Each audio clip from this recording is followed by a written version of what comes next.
Vincent Bolloré a été auditionné par les parlementaires. Question un peu abrupte, mais qui permettra justement de reprendre une idée, peur ou fantasme, selon les personnes. Êtes-vous le grand organisateur d'un grand projet idéologique et politique? J'ai des convictions, hein, je pourrais vous en parler tout à l'heure, mais les contenus du groupe Canal n'ont qu'un objectif, c'est de servir ses abonnés ou ses téléspectateurs. Pourquoi était-il entendu? Parce que certaines des chaînes appartenant au groupe dont il est actionnaire, CNews et C8, émettent sur la TNT et que l'Arcom, l'autorité de régulation de la communication audiovisuelle et numérique, s'apprête à renouveler le droit de ces chaînes à émettre à partir de 2025. Et si l'on peut établir que CNews n'est pas un média d'information, mais un média d'opinion, il y aura un argument tout trouvé pour lui empêcher le droit d'émettre. L'objectif des parlementaires était donc de parvenir par leurs questions à prouver non seulement que Vincent Bolloré avait la main sur les contenus de ses émissions, et par ailleurs qu'il le faisait au nom d'un projet idéologique chrétien, identitaire, patriote. Et face aux questions des parlementaires, l'ancien capitaine d'industrie s'est montré plutôt stoïque. Puis vous avez dit CNews c'est un espace de liberté. On ne peut pas parler d'espace de liberté quand un invité se fait couper sans arrêt la parole et ne peut pas aller au bout d'une phrase. Non, ce ne sont pas mes chaînes. Ce sont des chaînes gérées par des gens qui ne sont d'ailleurs pas le service public, qui sont simplement des chaînes qui ont des conventions, et l'ensemble aujourd'hui des conventions qui existent sont respectées, de ce que je sais. Voilà, donc ils respectent la loi intégralement, que vous le vouliez ou pas, et d'ailleurs l'arrêt du Conseil d'État que j'ai lu le confirme. Et après l'audition de Palpatine, c'est maintenant au tour d'Anakin. Je plaisante. Calmez-vous. Tel que vous me voyez, nous sommes quelques secondes avant le direct de l'audition de Cyril Hanouna. Je ne sais pas exactement où les parlementaires vont essayer de l'emmener avec leurs questions. J'imagine que l'objectif c'est de montrer que C8 c'est des dérapages réguliers, que ces dérapages vont dans le sens du grand projet idéologique de Vincent Bolloré. En tout cas, au plan rhétorique, ça va beaucoup m'intéresser de voir comment Cyril Hanouna se défend. Nous sommes habitués au Cyril Hanouna potage de l'émission Touche pas à mon poste. Qu'est-ce que ça donne face à des parlementaires? Je vais suivre ça, je vais prendre des petits timecodes et toutes les fois que je verrai des choses intéressantes à analyser au plan rhétorique, je partagerai mes réflexions avec vous. Le premier temps de l'audition, c'est une intervention de 10 minutes où Cyril Hanouna va se présenter, poser les bases du narratif qu'il va essayer de défendre. Donc je vais regarder ça et je vous dirai ce que j'en ai pensé. Un jour, ils me convoquent et ils me disent ça prend pas tellement ton émission, c'était les 2 premières semaines. Et ils me disent, il faudrait peut-être que tu arrêtes un petit peu de mettre les sardines de Patrick Sébastien. C'est pas l'ADN du groupe Canal.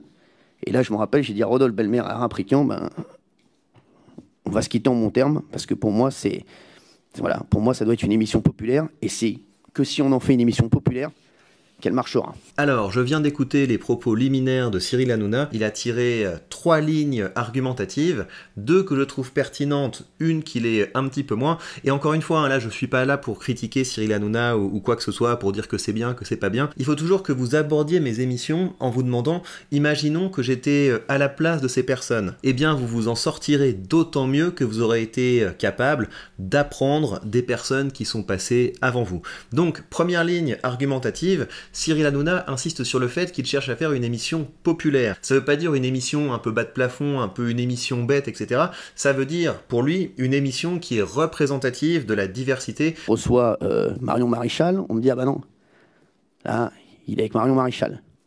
Un autre jour, je vais voir Emmanuel Macron à la sortie du débat entre les 2 tours, on dit, ah bah non, il a la botte de Macron. Vous savez, moi je suis à la botte de personne.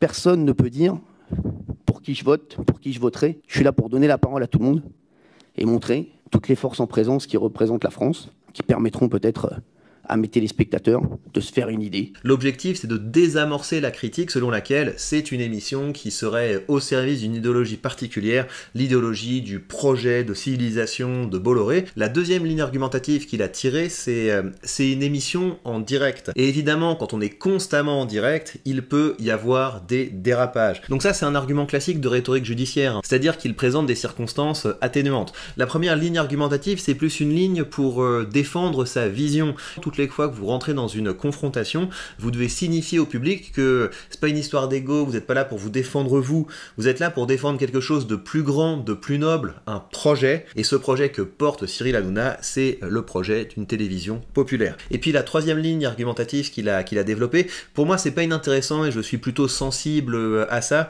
c'est le côté je me suis fait tout seul, mais c'est pas quelque chose qui est particulièrement pertinent face à une commission parlementaire. Ces gens ne sont pas là pour avoir de l'empathie pour lui. Quoi qu'il en soit, Cyril Hanouna a fait le travail dans ses propos liminaires et on va voir maintenant comment il s'en sort quand ces lignes argumentatives sont mises à l'épreuve. Ce qui est important pour nous de comprendre, c'est qu'est-ce qui se passe lorsqu'il y a effectivement une sanction, c'est-à-dire donc un incident et puis après une intervention de l'Arcom, forme de débrief pour essayer d'éviter ce que ceci se reproduise. 3,5 millions d'euros d'amende.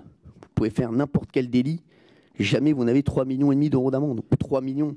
On s'en réjouit pas, forcément. On en parle avec les directeurs de la chaîne, on en parle avec Franck Apieto, on en parle avec Gérald Brisiré. Même si à ce stade les échanges sont posés, sont courtois, je trouve que Cyril Hanouna s'en sort très bien parce qu'il a répondu en redonnant du contexte, et il en a profité pour anticiper d'autres questions qui devaient être prévues là-dessus, à savoir l'affaire Boyard. Sur l'affaire Louis Boyard, moi j'ai reçu de nombreux députés sur mon plateau. D'ailleurs, il y en a ici qui sont déjà venus sur mon plateau, avec qui c'est très bien passé. J'ai jamais eu de problème avec aucun député, avec aucun invité. Je ne sais pas si ça va passer, mais en tout cas, je le trouve assez habile dans sa manière de répondre. Dans un entretien à Paris Match, vous avez également complété « On s'achemine doucement vers une police du rire si l'on ne réagit pas. Le public en a marre des donneurs de leçons, ceux qui nous disent quoi dire, quoi penser, quoi faire. » Pouvez-vous donner un exemple d'intervention où vous estimez que le régulateur a excédé le champ de sa mission confiée par le législateur? Et je me permets de vous poser tout de suite la deuxième question. Par police du rire, est-ce que vous entendez là l'application de la loi et de la convention conclue par C8 ?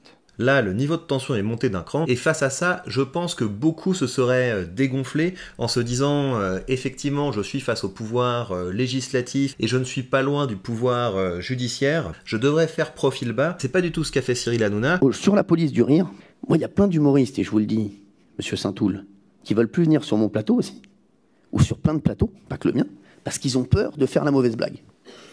Ils disent on va faire une blague, aujourd'hui on peut pas rire de ci, on peut pas rire de ça, on va faire une blague et derrière, notre carrière, elle va s'effondrer.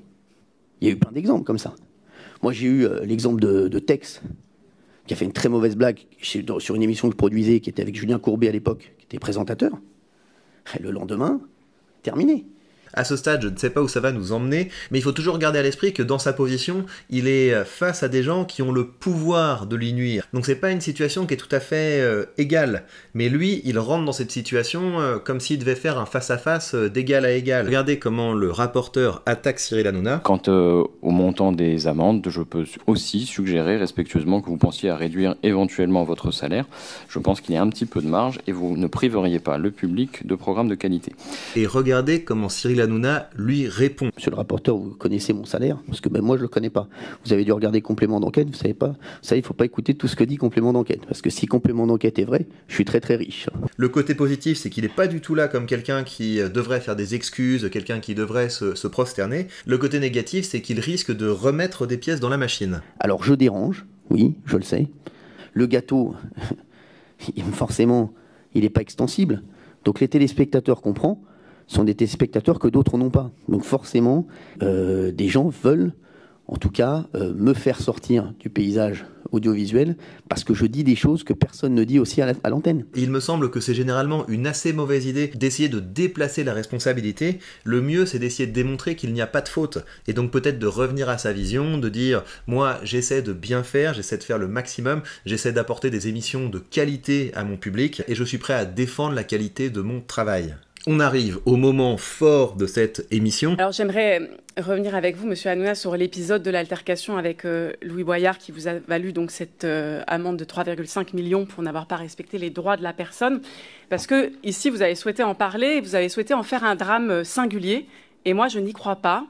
Et j'aimerais vous inviter à clarifier quelques contradictions qui me semblent exister dans votre discours.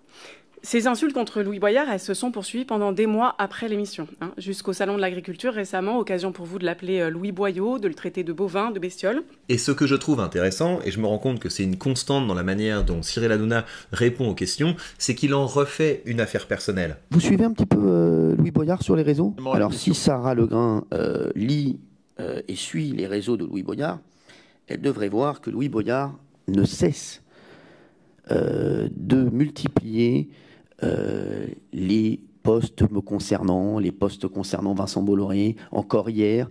Et depuis l'altercation, c'est Louis Boyard qui n'a pas arrêté de poster et de m'invectiver sur les réseaux. Donc forcément, j'y réponds dans l'émission. Et il a trahi son pote. Donc vous ne croyez pas en notre amitié, mais sachez que moi j'y crois, en mon amitié avec Louis Boyard.